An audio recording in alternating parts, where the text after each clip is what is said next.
are in 2023. It was in 2000 that a professional doctor and also a practicing politician decided to set up Vivekananda Institute of Professional Studies. It is said that 25 years is a short time in the long journey of an institution. And we are just 23 years old. And in this 23 years, we have achieved what many education institutions aspire to achieve in their lifetime. We have recently been accredited by NAAC as A++ institution, which puts us in the top category of education institutions in this country. When Dr. Vats started the endeavor, with him was Suneet Vats, who decided to give a go-by to his flourishing career in corporate world to take a plunge in education. Suneet has been there with the institute all these 23 years and has groomed it in its academic journey.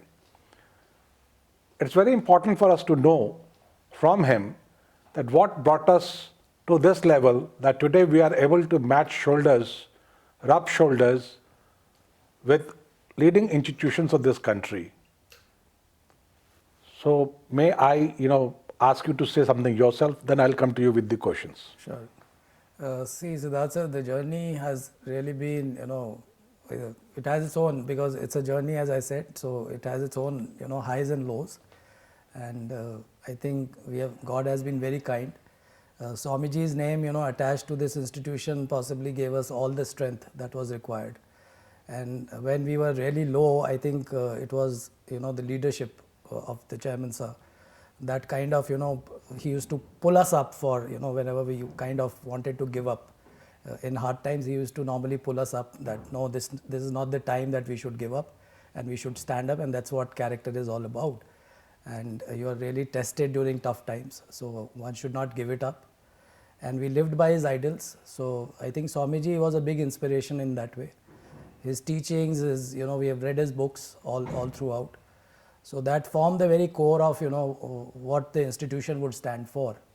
And I think we have carried on beautifully with that, and the entire credit goes to the entire, the members, staff members who have worked here with us, within the same, with the same spirit, with the same zeal that they exhibit today. And I think it has been a wonderful journey for all of us.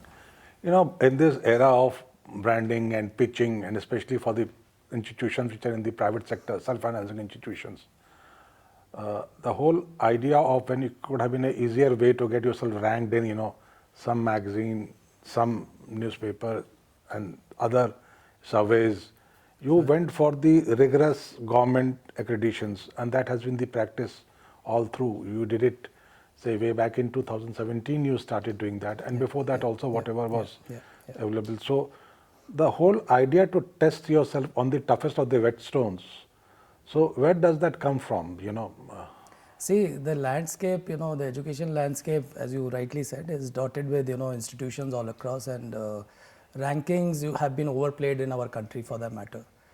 Our way of, going in for first affiliation, getting ourselves affiliated to a university was because there are certain at least norms that we need to, fulfill in terms of standing for certain, credence that we had. And it's not just 2017 that we kind of picked up on. Yeah, that was something that we got into NAAC very seriously into. But then before that, every year, we used to have academic, audits, and, there are joint inspections which happen every year, which kind of, takes you through those rigors of, academic rigors. They check you for your, the kind of quality of students that you produce, the employment that you generate for those students, the faculty research, the credentials themselves, how many PhDs do we have. So I think those are very important credentials when you're building up an institutions, because rankings, yes, if you see top rankings, possibly they all go to IIMs and IITs. And thereafter, the tier 2 institutions, they're all placed as they pay. So, I mean, nothing against those ranking institutions, agencies, but then at the same time, we can see, parents can see through those rankings, I would say. And it's, it's not right to deceive people, because getting a ranking, by a method which is not credible is ultimately, is a very shallow game to be in. So we wanted a long, haul to be there. And 2017, yes, was a turning point for us, where we kind of thought of a big leap, accreditation, where we went in for NAAC. And this time we worked even harder for that matter. So, coming to NAAC, Sure. in 2018, I joined this institution. Yeah. And one of the motivating factor was that when I came and had an interaction, this thing was shared with me that we are now NAAC A grade institution. And so that was one of the factors with this. And in fact, I have been part of the audience watching the people work, towards 2022 inspection, And right from the word go, it was done very, very methodically, whatever I could understand, So how did we really go about it, Sure. So NAAC it has 7 criteria. So the first thing that we need to do was create an internal, quality cell. So we created an IQAC cell within the institution to kind of, monitor or, gather data, because it's very granular when it comes to, gathering those data points. And training your staff members, because this is something which was new to them. So training all faculty members on what needs to be done and how do they need to kind of make a memory of the institution in terms of documentation. So that was a very essential part to this. So the teams were divided into 7 criteria. There were some sub teams which were divided again. Then we nominated members from each department to be as central link between the central team and the departmental team. And they worked day in, day out. I think there were hardly any day where we did not have a meeting which was more meaningful, more goal oriented.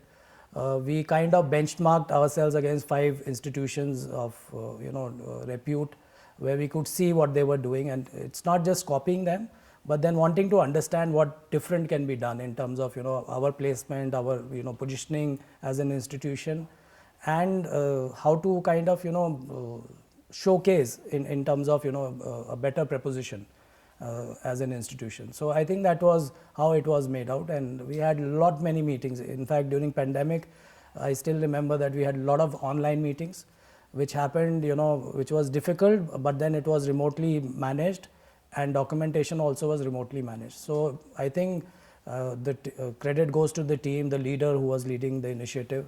I think they did a remarkable job. Now having set the benchmark very high, where do we go from here now? I think, see, as I said, it's a journey. So there'll be many more milestones coming in. I think with NEP coming in place now, I think we should be able to position ourselves in a better league. We will not give up on NAAC, as it comes, but then going in for international accreditations, which are much more meaningful in terms of, because it gives you that window of opportunity where you can, collaborate with institutions of eminence. So I think that's where we are trying to head, and that's where our, goal would be, I think. Thank you so much for having shared your Thank you so much, Siddharth, for story having of your journey, and we look forward to It was a pleasure. many more such achievements in the journey of WIPS as we move on towards the quarter century, which is happening in 2025, and then there on to the further journey. Sure. Thank you so much. So that was Suneet Vats, who has been part of the WIPS journey for last 23 years, and who was very intricately involved in the whole planning and execution of the NAAC inspection, which ended in great success, getting the institute NAAC A++ rank and 3.58 marks on the scale. Not very many institutions in Delhi NCR have been able to achieve that kind of a level, which is a matter of great pride for all of us at WIPS. Thank you.